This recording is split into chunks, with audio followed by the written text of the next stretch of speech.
Sapa Indonesia, pagi kembali untuk Anda saudara kali ini di segmen Kompas Bisnis bersama saya Putri Oktaviani. Kepala BPI Danantara, Rosan Roslani, bilang Danantara adalah badan yang paling dapat pengawasan. Melalui Danantara, pemerintah akan menaruh modal 20 miliar dolar Amerika, 20 proyek strategis. Oh, ini mungkin menurut saya ini Danantara adalah suatu badan yang paling banyak diawasi. Ini paling banyak diawasi, ya, karena nanti semua terlibat, ya, baik dari karena ini kita adalah lapor langsung ke Bapak Presiden. Itu sudah ada yang tidak ada yang paling lebih tinggi lagi, pelaporannya pertanggungjawaban ke Bapak Presiden, dan Bapak Presiden otomatis akan dibantu oleh seluruh perangkatnya untuk memastikan kita bisa berjalan dengan baik. Dan ini saya meyakini juga akan melibatkan semua pihak dan seluruh perangkatnya. Gitu. Saudara, dua petinggi Danantara, Rosan Roslani dan Doni Oskaria masih merangkap jabatan di Kabinet Merah Putih. Yang menarik, kini Presiden bisa memberikan hak monopoli BUMN dan anak usahanya. Apa resiko dua hal ini pada aset sekitar 15.000 triliun? Kompas Bisnis akan tanya langsung ke Direktur Next Indonesia Center sekaligus pengamat BUMN Heri Gunawan yang saat ini sudah berada di studio Kompas TV. Selamat pagi Pak Heri. Selamat pagi Mbak Okta.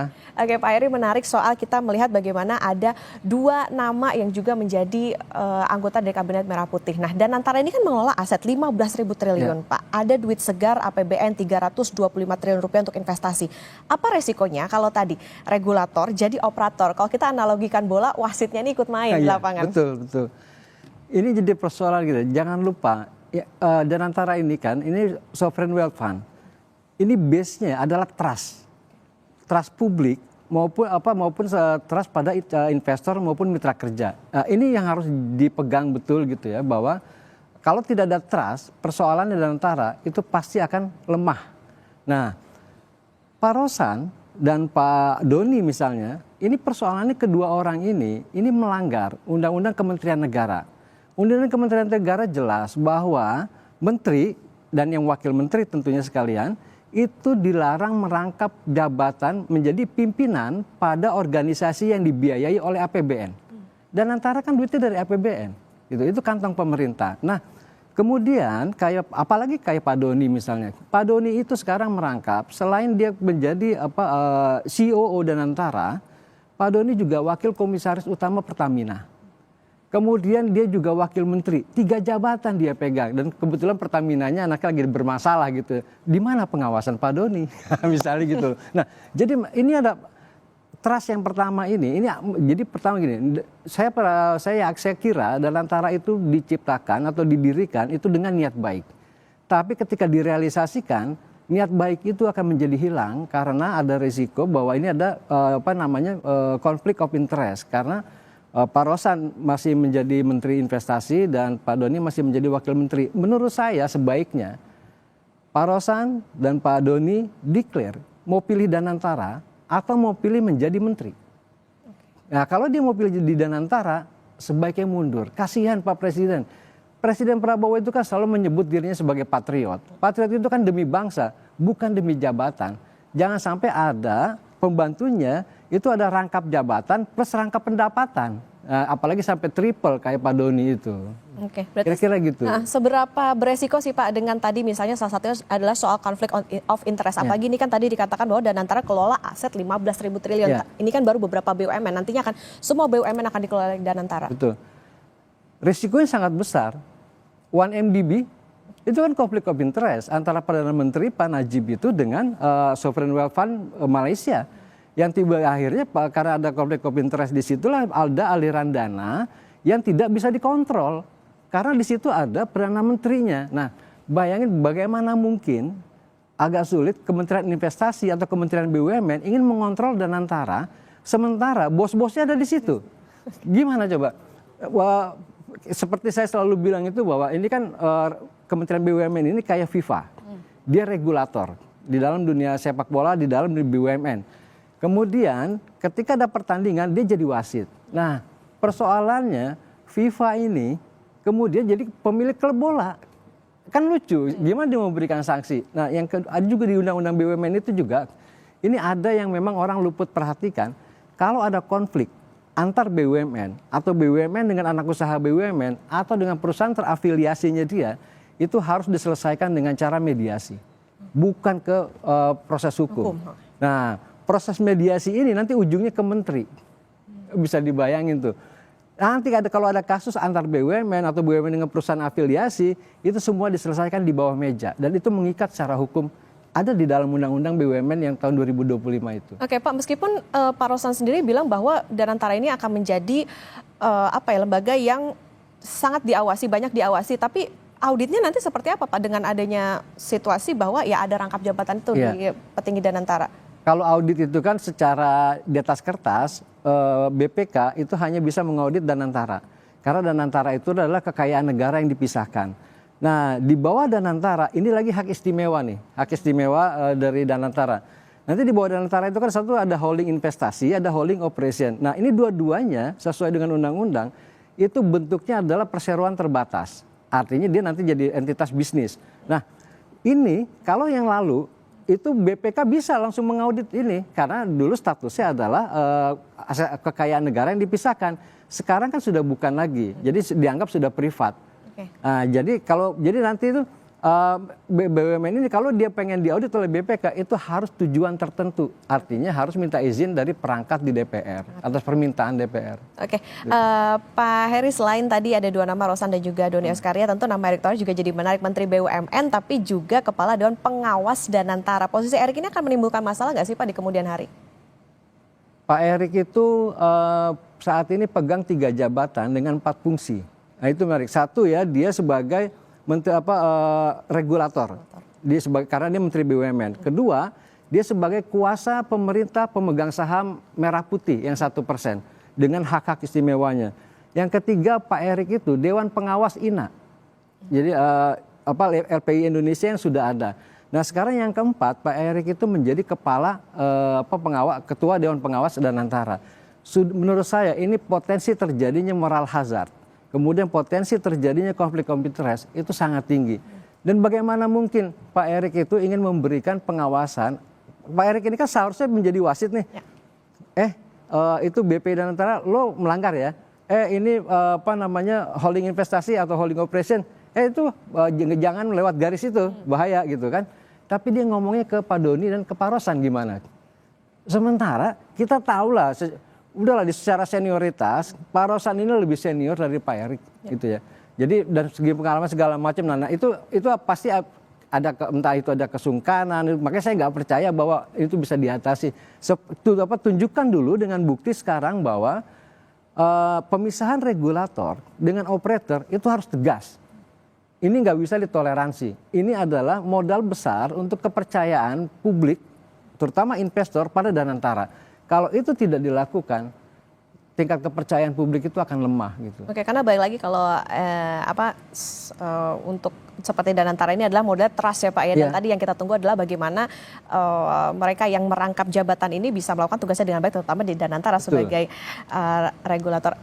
Yang menarik Pak Heri juga Rosan Roslani ini merupakan Ketua Tim Kampanye Nasional Prabowo Gibran di Pilpres 2024. Beliau juga Ketua Umum Gerakan Solidaritas Nasional yang mendukung Prabowo. Dalam undang-undang tegas, pemimpin Danantara dilarang punya afiliasi politik. Gimana bisa meyakinkan investor bahwa ke depan dalam perjalanan Danantara ini tidak ada intervensi politik? Rasanya sulit.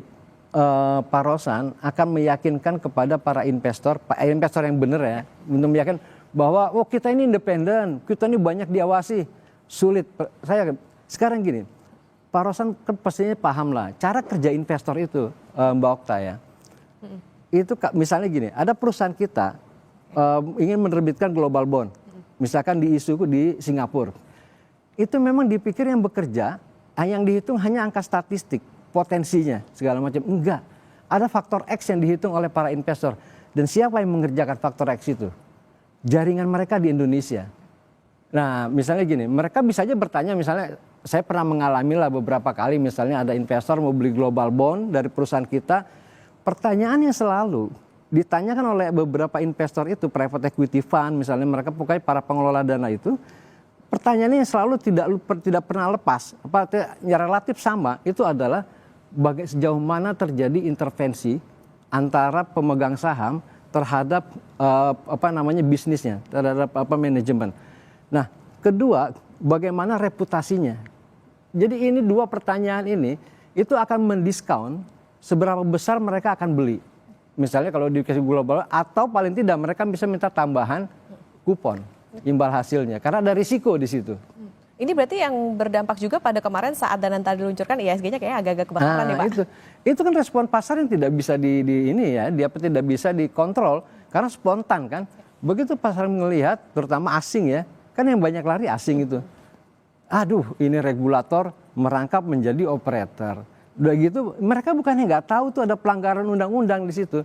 Bayangin sebuah lembaga besar dengan aset ratusan triliun itu, ribu triliun, tiba-tiba kemudian dibuat dengan cara langkah pertamanya dengan cara melanggar. Termasuk undang-undang terbaru. Di undang-undang terbaru itu udah jelaskan. Misalnya bahwa pengurus Danantara apa itu termasuk direksi, kayak Pak Doni kan direksi, tidak boleh merangkap jabatan di kementerian, baik sebagai tenaga maupun sebagai tenaga fungsional. Jadi Pak Doni itu tidak boleh sebagai direksi tidak boleh merangkap di kementerian. Ini jelas-jelasan dia masih wakil menteri. Jangan-jangan saya khawatir mereka nggak baca itu Undang-Undang Nomor 1 tahun 2025 BUMN itu. Saya khawatir itu, makanya mereka harus kasih tahu. Ini bahaya loh, ini melanggar loh. Dan itu tertulis jelas di undang-undang itu. Silakan dibuka tuh mereka tuh kalau supaya ini tuh ya. Yang mereka buat sendiri gitu. Oke, pasar sudah merespon, tentu yang kita harapkan nanti bagaimana pengawasan dari Danantara itu sendiri saat berjalan. Nanti kita lanjutkan lagi Pak Heri dan saudara tetap bersama kami di Kompas Bisnis. Kompas Bisnis kembali untuk Anda saudara, dan kita masih bersama dengan Direktur Next Indonesia Center sekaligus pengamat BUMN Heri Gunawan. Pak Heri, kita lanjutkan kembali. Pak, kami dapat draft perubahan Undang-Undang BUMN yang lengkap. Ada hal yang sangat menarik, yaitu Presiden bisa memberikan hak monopoli kepada BUMN atau anak usaha BUMN. Sebelum ini hak monopoli diatur Undang-Undang atau Presiden, Pak? Ya. Ini saya juga kaget ya. Saya juga baru ngeliat tuh, loh kok ada satu pasal baru di dalam Undang-Undang BUMN yang tahun 2025 ini tentang hak monopoli. Setahu saya gitu ya, kalau kita baca Undang-Undang Anti Monopoli dan Persaingan Usaha Tidak Sehat, yang sekarang yang kemudian melahirkan KPPU itu, Komisi Pengawas Persaingan Usaha, di situ udah jelas disebutkan, memang boleh monopoli itu terkait dengan barang atau jasa yang menyangkut hajat hidup orang banyak. Dan itu ditetapkan oleh undang-undang, tertulis di dalam undang-undang itu anti monopoli. Tapi kemudian undang-undang ini, sementara di undang-undang BUMN, itu ceritanya berbeda. Presiden yang akan menentukan barang atau jasa yang bisa dimonopoli oleh BUMN. Yang termasuk hajat hidup tadi ya Pak ya? Iya, misalnya gini, itu menurut saya jadi direduksi. Awalnya harus ditetapkan oleh undang-undang seperti kelistrikan yang dimonopoli PLN atau BBM bersubsidi dimonopoli oleh Pertamina, itu dasarnya undang-undang. Nah, kemudian direduksi menjadi dasarnya nanti adalah pertimbangan presiden. Nah, ini berbahaya menurut saya. Berbahayanya gini, kalau presiden melihat, ini kita ambil contoh aja, mudah-mudahan tidak terjadi. Food estate misalnya itu dianggap sebagai proyek strategis demi ketahanan pangan nasional. Maka dengan dengan sesuka hati aja presiden bilang, ini nanti Perum Bulog ya yang garap ya, tidak boleh ada yang lain, monopoli Perum Bulog. Dengan effort semua resource pemerintah dikerahkan ke Perum Bulog. Coba, sementara Perum Bulog tidak punya pengalaman, ujung-ujungnya nanti Perum Bulog akan merekrut swasta yang mereka saling kenal, misalnya gitu. Nah, moral hazard dari kebijakan yang ada di Undang-Undang BUMN ini terkait dengan monopoli itu menurut saya berbahaya. Oke. Ada negara lain nggak Pak yang melakukan hal sama? Kalau sampai, menurut saya sih enggak. Mereka relatif itu udah besar ya. Kayak misalkan gini lah, Malaysia punya Petronas gitu ya. Tapi kan juga bukan yang orang lain tuh nggak bisa masuk gitu ya. Memang betul Malaysia juga memang hadir ketika pertama kali itu ada keberpihakan. Nah, terhadap kepada BUMN itu kemudian menjadi setelah itu menjadi kuat ya kan, BUMN-nya lewat khazanah segala macam itu di keuangan, telekomunikasi, migas segala macam. Nah, tapi itu kan tidak menutup kemungkinan orang lain masuk gitu. Setelah dibuka sekarang. Jadi kalau kita tuh telat kalau mengatakan gitu. Nah, menjadi persoalan tadi adalah menurut saya mekanik tata kelola pemerintahannya. Yang berbahaya adalah kemudian direduksi dari undang-undang yang akan dibahas. Kalau undang-undang itu kan pasti ada kajian akademik. Kemudian dibahas juga di DPR dengan multi partai. Nah, ini direduksi oleh undang-undang BUMN menjadi hak prerogatif presiden. Bayangin presiden begini, saya pengen punya mobil listrik atau saya pengen punya mobil listrik, wah, ini menjadi proyek strategis dan itu nanti dimonopoli oleh PLN misalnya gitu, kan nggak sehat. Nanti produknya PLN akan bersaing dengan mobil listrik yang sudah ada, tapi ini dapat fasilitas. Akhirnya kemudian harganya dengan kualitas yang sama, harganya 1.000 di sini, padahal di sini secara ekonomisnya 2.000, hancur gitu semuanya iklim bisnis kita. Jadi menurut saya ini yang memang luput diperhatikan oleh media tuh soal hak monopoli itu resikonya sangat tinggi tuh. Oke, baik lagi ini juga bisa berdampak pada itu tadi Pak ya, ada kaitannya dengan konflik of interest tadi tuh Pak. Betul, konflik of interest terutama bayangin kalau presiden itu orang kan tidak semuanya stabil. Presiden lagi tidak begitu stabil dapat masukan lah misalnya yang tidak sehat. Ini presiden seleranya tinggi terhadap food estate. Pak, food estate ini harus dijadikan proyek strategis, Pak. Oh ya, Pak, kalau jadi proyek strategis sesuai undang-undang BUMN ini boleh loh Pak dimonopoli. Oh ya, itu terus kasihin ke siapa? Udah Pak, kasihin aja ke Perum Bulog. Kan jadinya begitu. Itu memang itu risikonya yang berpotensi terjadi gitu. Jadi moral hazardnya itu kemungkinan itu sangat tinggi di situ. Oke, Pak Heri, yang menarik dalam draft perubahan Undang-Undang BUMN adalah keuntungan atau kerugian yang dialami badan dalam melaksanakan investasi ini merupakan keuntungan atau kerugian badan. Artinya bukan kerugian negara. Lebih jauh diartikan pemimpin Danantara ini punya imunitas hukum kah Pak? Ini juga menurut saya yang nggak fair. Gini, memang secara di atas kertas yang kekayaan negara yang dipisahkan itu adanya di badan. Nah, badan ini menjadi objek audit dan dia bisa juga nanti kalau kepleset bisa kasus kena korupsi. Nah, kalau yang disebut dengan BUMN itu yang dikelola oleh Pak Pandu, termasuk itu sama oleh Pak Doni. Nah, ini nanti kekayaannya adalah milik mereka. Tapi kenapa saya bilang nggak fair? Kalau mereka nggak punya duit, mereka boleh mengajukan PMN, penyertaan modal negara seperti sekarang. Nah, persoalannya setelah diberikan penyertaan modal negara, statusnya itu bukan kekayaan negara yang dipisahkan di BUMN itu. Tetap BUMN itu sebagai entitas bisnis biasa, privat seperti yang lain. Makanya jadi kalau ada kerugian di BUMN, maka kerugiannya adalah kerugian BUMN. Nah, tapi kalau dia nggak punya duitnya minta sama negara. Nah, ini kan nggak fair. Kalau memang itu adalah kerugian keuntungan yang milik BUMN, kalian cari sendiri dong. Jangan minta PMN. Ibaratnya gini loh, Kompas TV ingin mengembangkan proyek, minta PMN. Kompas TV kan privat, tapi sama regulasi diperbolehkan. Begitu pemerintah kasih duit, setelah itu digaraplah sama Kompas TV. Kalau ada kerugian, itu bukan uang negara ya, itu uang Kompas TV. Kan aneh gitu loh tata kelolanya. Yang jadi catatan juga tentu jangan sampai aset-aset Danantara ini masuk ke aset-aset bermasalah ya Pak ya? Berarti? Iya betul. Karena aset Danantara sendiri udah banyak yang bermasalah gitu. Udah banyak bermasalah, kalau dia mau masuk ke bermasalah sendiri lagi ya gali lubang. Oke, Pak Heri, kita ke pengawasan di bawah payung Danantara. Ada perubahan pengendalian saham Danantara punya 99% saham. Negara sisa saham seri A-nya 1%. Nah, seri A ini punya banyak ya Pak atau seperti apa? Nah, jadi atau misalnya powerful gitu dengan 1% itu. Jadi gimana statusnya? Apakah berubah jadi swasta murni yang diaudit oleh akuntan publik atau tetap BPK karena ada itu tadi saham milik negara? Jadi BUMN itu yang sekarang ini kan didefinisikan itu bahwa BUMN itu adalah kalau ada penyertaan modal negara secara langsung atau kepemilikan negara, di situ ada hak istimewa. Ada kepemilikan istimewa yaitu disebut dengan saham merah putih itu. Saham merah putih itu dia bisa memveto. Dia bisa memveto keputusan RUPS. Nah, kemudian dia juga bisa mengajukan direksi dan dewan komisaris. Ini artinya apa? Dulu Kementerian BUMN sebagai agen tunggal penyalur komisaris dan direksi BUMN ini masih tetap dikendalikan karena yang megang kan Pak Erik. Satu, dia pemegang sebagai kuasa dari pemerintah. Kedua, dia juga sebagai kepala pengawas Danantara. Jadi artinya pintunya masih sama nih. Nah, paling yang bawa-bawa bisa ngusulin aja, Pak tolong dong Pak masukin sini misalnya gitu ya. Kalau memang Pak Erik bilang enggak gitu. Nah, itu hak-hak istimewa. Dia juga bisa mengusulkan. Kalau manajemen sudah menyatakan nanti kita rapat RUPS itu agendanya 1, 2, 3, 4, 5. Pemegang saham merah putih ini bisa bilang tolong tambahin menjadi 6 dan 7. Jadi dia bisa masukkan gitu dan itu akan dibahas di RUPS. Nah, itu memang hak-hak istimewa yang akan dimiliki oleh pemegang saham yang 1% itu. Nah, memang banyak sekali hak istimewa yang kemudian dimiliki oleh BUMN. Kalau dulu gini, Mbak. BUMN itu bisa mengalokasikan dananya untuk memberikan pembinaan kepada usaha kecil, kepada koperasi dan kepada masyarakat. Itu di pasal 88 Undang-Undang BUMN tahun 2023. Yang baru itu dicabut. Jadi selama tinggal usaha kecil atau pembinaan masyarakat dari BUMN itu tidak akan ada lagi karena itu sudah bukan kewajiban.